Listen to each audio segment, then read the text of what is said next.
Olá, muito bom dia, muito obrigado mais uma vez pela sua companhia.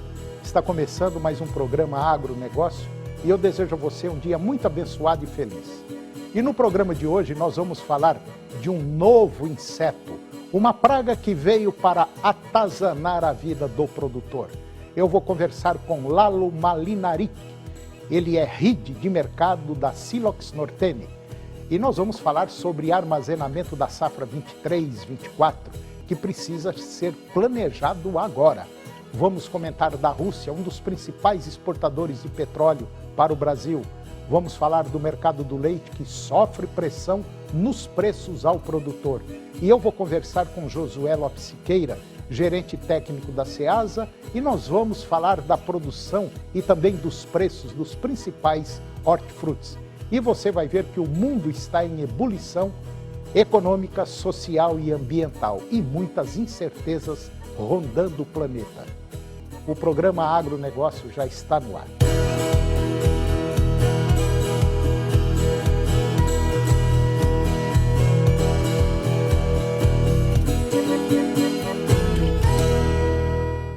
Eu começo o programa de hoje falando de um novo inseto que veio para atazanar a vida do produtor. A cigarrinha do milho, também conhecida como Daubulus maides, é uma praga que os agricultores brasileiros estão bem familiarizados. No entanto, uma nova ameaça surgiu sob a forma de cigarrinha africana, Leptodelpas maculigera, originária da África. A cigarrinha africana já foi documentada em vários países do continente, incluindo as Ilhas Mascarenhas, Costa do Marfim, Madagascar, Quênia e Camarões. Até recentemente, essa espécie não havia sido detectada nas Américas e não era considerada uma praga quarentenária pelo Ministério da Agricultura, Pecuária e Abastecimento do Brasil. A cigarrinha africana é uma espécie oligófaga, o que significa que se alimenta de diversas plantas da família das gramíneas.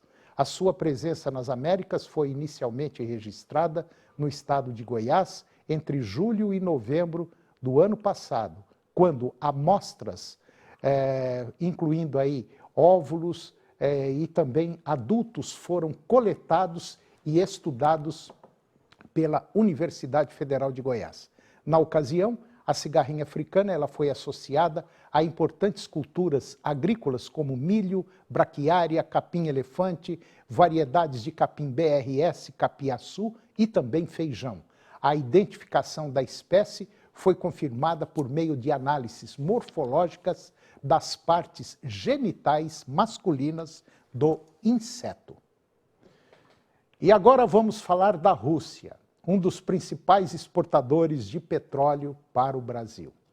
A decisão da Rússia de suspender, agora na última quinta-feira, as exportações de diesel e gasolina em meio a uma escassez interna desses produtos deve impactar o mercado brasileiro e pressionar a Petrobras por reajustes de preços nas refinarias, o que pode ter efeito sobre a inflação sob sanções comerciais da Europa após a invasão da Ucrânia. Os russos se tornaram, neste ano, o maior fornecedor externo de diesel ao Brasil, deixando para trás os Estados Unidos, tradicionais exportadores do combustível, que apenas em agosto o diesel russo foi responsável por mais de 70% do volume, pelo menos importado pelo Brasil, que ainda tem forte dependência externa, importando entre 25% e 30% de sua necessidade desse combustível. A suspensão anunciada por Moscou tem o objetivo de enfrentar o aumento de preços do país governado por Vladimir Putin.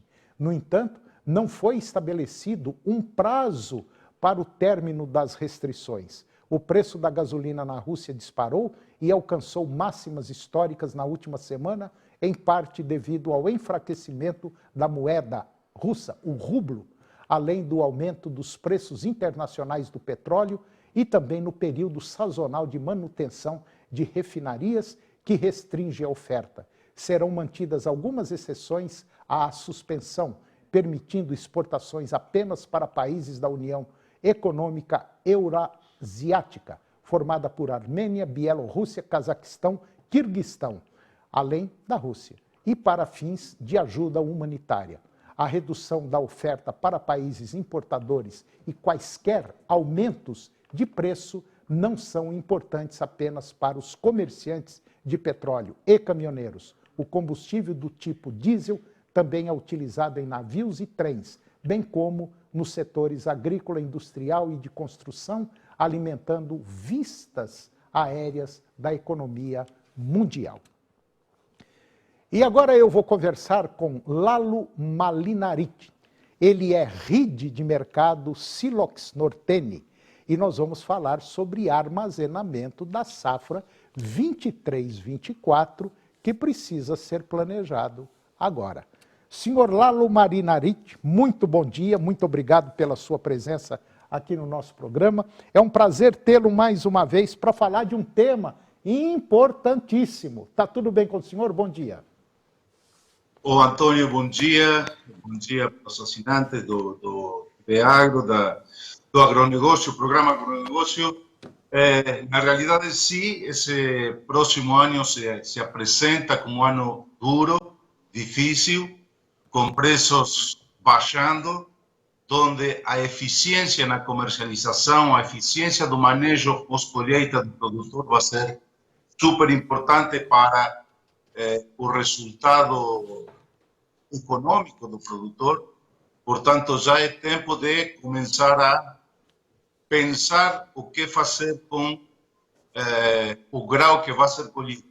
Sem dúvida, no início, o produtor já tem uma parte comprometida com dívidas, com adubo, com defensivos, tem que pagar os custos, mas o que sobra já tem que ir pensando, segundo qual é a capacidade estática dele, já ir pensando em procurar elementos como silobouça, como são as embutidoras, para ter onde colocar esse grão, porque as perspectivas de queda de preços entre 10% no milho e 15%, 20% na soja, pareceria que de fato vai acontecer neste ano. Pois é, e nós já tivemos aí alguns problemas em relação ao armazenamento, inclusive agora na safra 21-22, 22-23, e provavelmente vamos ter aí um problemão na safra 23-24. Tanto é que nessa safra agora, 22-23, ainda tem muito milho guardado fora dos armazéns, né? Correndo o risco aí de novo, de mais prejuízo para o produtor.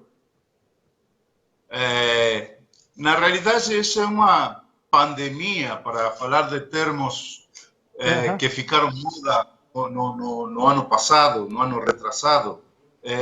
A falta de armazenagem no Brasil é uma pandemia. 1/3 da produção brasileira não tem onde ser colocada. Então, a gente tem que resolver isso. Não podemos esperar que o Estado resolva alguma coisa.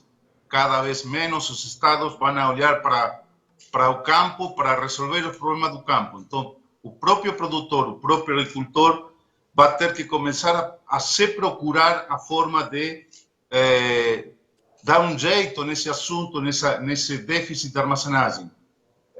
Sem dúvida nenhuma, o produtor próprio será quem tenha que planejar perfeitamente isso. E se sabe que as estruturas fixas normalmente demoram muito tempo, levam um investimento pesado.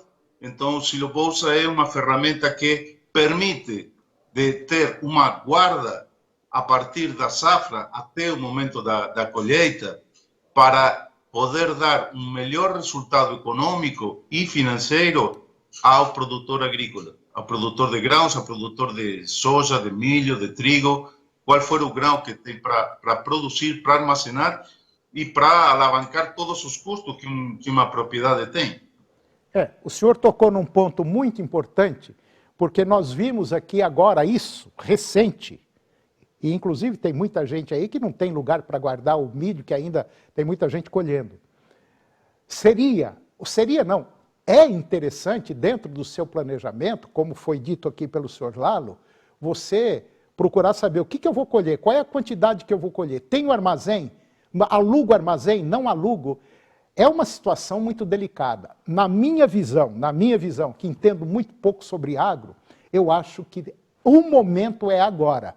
Eu vou colher tantas sacas e eu vou precisar de tantos silos bag para guardar a minha safra. Queira ou não, faça isso urgente, porque você pode ficar até sem produto, porque a procura vai ser muito grande. Antônio, tem uma conta muito simples.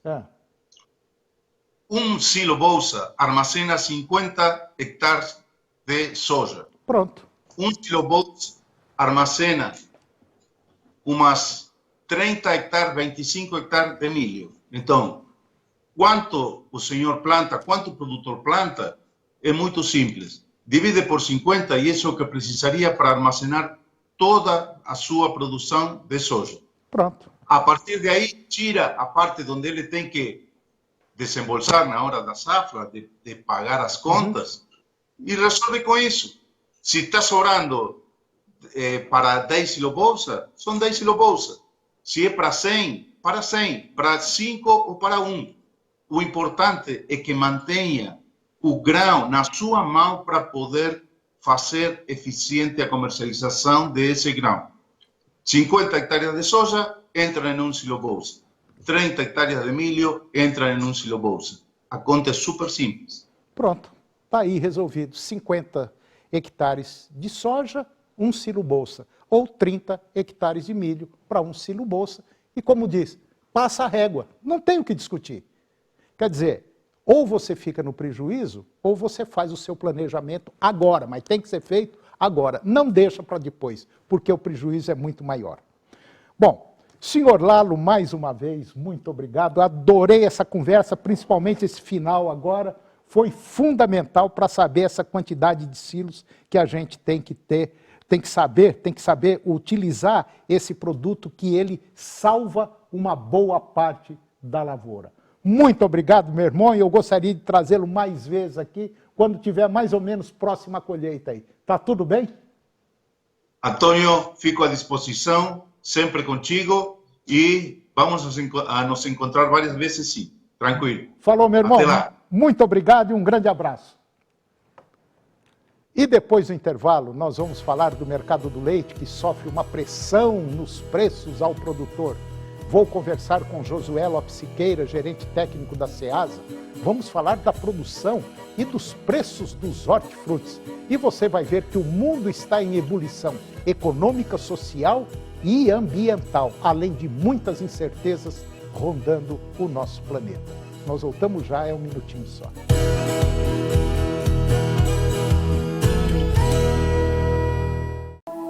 Canal TV Agro. Apoio Planalto Máquinas Agrícolas, Revendedor Valtra, Goiânia, Jussara, Itumbiara e Porangatu. Estância Bahia Leilões. Estância Bahia, a serviço da pecuária brasileira. Europoços Artesianos. Poços com até 800 metros de profundidade. Nutroeste, nutrição animal. Tecnologia de resultados a serviço do pecuarista. Volumoso X-Gold Pasto. Pastagens com raízes profundas. Canal TV Agro, o canal do agronegócio.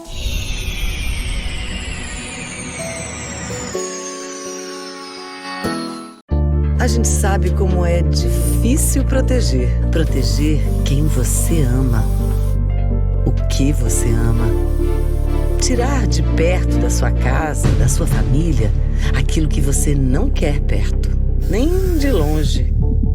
Nessas horas é bom ter com quem contar. E é por isso que a gente está aqui há 20 anos. Caldrim 20 anos. Com você para proteger.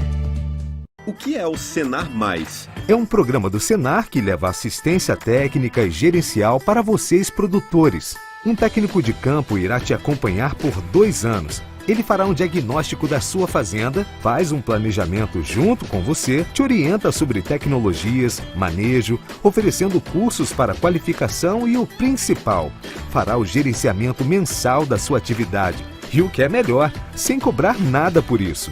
Senar Goiás. Tá precisando reformar a casa, mas tá sem dinheiro? A sua rádio põe a mão na massa com a promoção Reforma dos Sonhos 99,5, que vai sortear R$5.000 em materiais de construção para deixar a sua casa do jeito que você sempre quis. Participe pelo site radio995fm.com.br. Promoção Reforma dos Sonhos 99,5 FM, a única rádio há 10 anos em primeiro lugar. Oferecimento: com o 5G da TIM, a música não para. Imagine as possibilidades. Baixe o novo aplicativo do Clube Barão e economize muito no supermercado. TV Serra Dourada, a TV do seu tempo, o tempo todo com você. Agronegócio. Oferecimento: Moinho Fino. A delícia que é o nosso café de todos os dias. Puríssimo. Senar Goiás, a maior escola da terra. Keldrin, 20 anos protegendo sua família.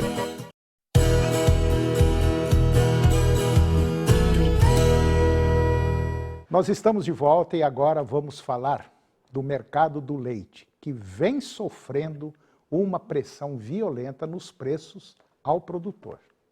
O preço do leite cru registrou nova queda, uma queda contínua pelo terceiro mês consecutivo em julho, influenciado principalmente pelo aumento das importações e pela desvalorização dos produtos lácteos. Na média nacional, o preço do leite pago aos produtores atingiu R$ 2,41, preço médio no Brasil. Isso por litro no mês de julho, representando uma redução de quase 6% em relação a junho e uma diminuição de 35% em comparação com julho do ano passado. Isso em termos reais, quer dizer, os valores já foram ajustados pelo IPCA, já tirado a inflação, tudo. Quer dizer, o tombo é muito maior. Esta queda mensal é a terceira consecutiva e as pesquisas em andamento realizadas pelo CPEA indicam que essa tendência de baixa deve continuar em agosto, com previsão de uma redução semelhante à observada em julho. Conforme o boletim divulgado pelo CPEA, os preços dos derivados também continuaram em declínio em agosto, como previsto pelos participantes do mercado. Isso se deve, em parte, à pressão sobre os canais de distribuição para reduzir os preços devido à demanda enfraquecida na ponta final da cadeia e à maior competitividade dos produtos importados em relação aos produtos nacionais. As importações de derivados lácteos aumentaram novamente no mês de agosto, com o Brasil adquirindo 196 milhões de litros em equivalente leite, o que representa um aumento de 6% em relação a julho deste ano e um aumento de 11% em relação a agosto do ano passado, conforme dados do SECEX. E isso se deve à maior competitividade nos preços do mercado externo em comparação com o mercado nacional. Além disso, em agosto, o custo operacional efetivo, o COE, da pecuária leiteira registrou um leve aumento de 0,2% na média nacional, que inclui as principais bacias leiteiras dos estados da Bahia, Goiás, Minas Gerais, Santa Catarina, São Paulo, Paraná e Rio Grande do Sul. E agora vamos falar um pouquinho do nosso mundo.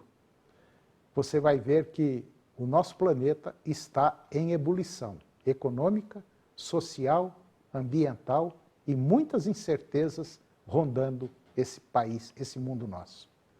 O ano de 2023 continua a avançar, trazendo muitas incertezas quanto ao desempenho econômico das principais regiões globais dos Estados Unidos. A maior taxa de juros desde a década de 2000 está sendo enfrentada como parte dos esforços para conter a inflação. A boa notícia é que o crescimento econômico nos Estados Unidos tem demonstrado mais resiliência diante do aumento das taxas de juros que inicialmente previsto. Por outro lado, a Europa ainda lida com altas taxas de inflação, superando aos 5% ao ano e está agora considerando um aumento nas taxas de juros, embora o crescimento econômico na região permaneça modesto. De acordo com o boletim do Centro de Inteligência do Leite, a guerra na Ucrânia continua a impactar não apenas a Rússia e também a Ucrânia, que são importantes fornecedores de insumos e produtos agrícolas, mas também o continente europeu. Embora em menor escala do que no ano anterior, enquanto isso a China está fazendo esforços para revitalizar a sua economia, mas o cenário de crescimento permanece incerto. Notícias de quedas nos preços das ações de empresas da construção civil que afetam dificuldades, destacam os desafios ainda enfrentados pelo gigante asiático em sua recuperação econômica. No mercado internacional, os preços dos produtos lácteos continuam em queda devido ao aumento da produção e à redução da demanda chinesa. As importações mensais de produtos lácteos lá na China caíram mais de 30% desde o início do ano. Os preços do leite em pó integral e o leite desnatado permanecem baixos, com valores em torno de $2.700 por tonelada para o leite em pó e $2.200 por tonelada para o leite desnatado. E agora eu vou conversar com Josué Lopes Siqueira. O Josué é gerente técnico da Ceasa e nós vamos falar dos preços dos hortifrutis. O que está acontecendo? Esse calor está prejudicando a qualidade dos produtos? Esse calor está fazendo o preço subir, o preço cair? Josué, bom dia. Bom dia, Toninho. Está tudo bem? Está tudo bem, graças a Deus. Então tá bom. Josué, muita chuva, preço sobe, preço cai. Muito calor, preço chove, preço cai. Muita seca, preço sobe, preço cai. Como é que está a situação agora? Por incrível que pareça, os preços no momento, pelo menos das hortaliças em geral, elas estão relativamente estáveis, exceto para poucos produtos. No caso da vagem, ela alcançou um preço bastante elevado, foi a R$180 uma caixa de vagem. Nossa, por isso que eu fui ao supermercado outro dia, estava 20 conto o quilo da vagem. Pois é, ela está R$180 uma caixa de vagem com 13 quilos de vagem. Então já sai realmente um preço bastante alto, né? E esse é o destaque, né, dessa semana para a vagem. E o tomate também um pouquinho elevado, em torno de R$120, R$130. Agora, a situação da vagem é em função realmente do clima. Excesso de calor, a falta de chuva e aquelas florzinhas vão abortando, vão nascendo, elas não rompem muito, então cai consideravelmente a produção. O tomate já tem uma demanda para fora, né? Que é a região sudeste e a região sul, principalmente aquela questão lá do sul, lá da enchente e tudo lá. Então, tem mantido o tomate com o valor mais ou menos acima de R$100 em função dessas demandas para essas regiões, né? Quer dizer, está compensando vender para fora do que guardar o produto aqui? Não é isso, é porque se não tivesse vendendo para fora, o preço estaria lá embaixo. No momento, para o produtor está sendo bom, porque se não tivesse essa demanda para fora, os preços para o produtor estariam ruins, eles estariam aí no desespero, né? Uhum. Mas com essa demanda aí, o tomate tem se mantido aí um valor considerável, aí, oscilando entre 110 até 130, e com isso eles vão se mantendo e vai atendendo o mercado de outras regiões, né? Agora, então, esse é o destaque na área das hortaliças dos dois produtos, só os demais estão com preços razoavelmente estáveis e bastante excessivos aí. Agora, Josué, nós estamos aí no finalzinho de setembro. Chuva, zero. Essa situação climática é preocupante? Preocupa o pessoal, os produtores lá que estão na Ceasa? Sim, de certa forma preocupa sim, porque a demanda, para algumas culturas é até bom, no caso das folhosas, no caso da alface e outras mais, é um momento bom que elas produzem bem, né? Aí é na época da chuva que começa a comprometer um pouco a qualidade, no caso das folhas. Aí as outras hortaliças, como eu disse, o mercado está produzindo bem, né? O setor produtivo está bem, está produzindo, está atendendo bem a demanda do mercado e está se mantido esses preços. Essas oscilações sempre vão correr, do dia para outro, de uma semana para outra, de alguns percentuais para mais e para menos. E isso vai acontecer. É aquela oscilação normal. Normal, né? Agora, na área das frutas, nós temos aí o destaque, no caso temos uma ligeira alta da melancia,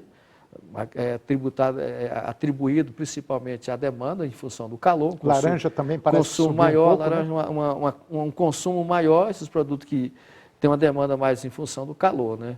Mas no mais está tudo dentro da normalidade. O limão, lembrando que o limão também está na entre-safra, e a banana, a maçã. Esses são os dois em destaque em função da entre-safra. Agora, consumo de laranja aumentou? Bom, pelo menos no mercado lá tem mantido a demanda normal do mercado, o preço tem se mantido estável, né, em termos de mercado, né? E é claro que a tendência para esse período é um consumo maior, uma demanda maior para o produto. Né? Por causa do calor também, né, Josué? Exatamente. Muita gente querendo fazer suco, refresco. O refresco agora é o suco de laranja, né, é a melancia geladinha e tudo, então tudo isso aí tem uma procura maior para esses produtos. Agora, a perspectiva do mercado. O que você está achando? Você fez um levantamento do ano retrasado, ano passado e esse ano, né? Você fez um levantamento de preços de produtos. Tem muita diferença de um ano para outro ou parece que a coisa está assim meio nivelada? Olha, por incrível que pareça, foi de 2020 para cá, né? 2020 para cá? De 2020 para cá, pegando os mesmos produtos, 20, 21, 22 e 23, ou seja, são 4 anos. Comparando. Por incrível que pareça, às vezes os preços estão relativamente equilibrados. Oscilações normais, que eu atribuo isso como normal. Porque, vamos dizer assim, se você vai comprar um outro produto no supermercado, por exemplo, pelo valor X, daí um ano e aquele valor já está muito lá na frente e dificilmente ele vai voltar a preço. Verdade. Ao passo que as hortaliças, os hortifruti têm essa vantagem, né? De às vezes você pega, por exemplo, o preço de 2020 de um produto, quando chega aqui em 2023, a oscilação, às vezes, está até negativa. É incrível, né, Agora, José? o que ocorre nesse percurso aí é que a margem do produtor é que diminui, porque o que vai regular esses preços não resta dúvida. É a oferta e a procura. Uhum. Então, o mercado que vai regular é que vai ditar a norma de quanto vai ser o preço daquele dia. Agora, a situação é para quem produz, porque cada vez mais ele vai minguando a sua rentabilidade e às vezes diminuindo, inclusive, a área plantada para poder dar conta de bancar aí o custo dos insumos e outras coisas mais. É um produto perecível, não tem como você guardar. É diferente de você comprar um chinelo. Você compra um chinelo, fica 2 anos, você não vende chinelo, o chinelo está ali. Se subir de preço, você sobe o preço. Agora, o hortifruti não tem condição. É 1 semana, 3 dias, 4 dias, o trem já, infelizmente, já foi embora. E é cada dia que passa a margem do produtor, só diminuindo, só minguando. Isso é um problema sério que precisa ser uma tomada de decisão de governo em nível nacional. Senão vai quebrar esse setor do jeito que está indo. Feio, né, Josué? Josué, mais uma vez, meu irmão, muito obrigado pela sua presença aqui, por esses esclarecimentos e até a próxima. Se Deus quiser, até a próxima. Um abraço, obrigado. E o programa de hoje chegou ao fim. Eu termino o nosso programa com a seguinte frase: viver é a coisa mais rara do mundo. A maioria das pessoas só existe. Um grande abraço, muito obrigado pela sua companhia, que Deus os abençoe e até o próximo programa. TV Serra Dourada SBT Goiânia. Agora suas manhãs têm mais alegria na TV Serra Dourada, com Silvier Alves, de segunda a sexta, às 11h15. A seguir, Primeiro Impacto Continuação.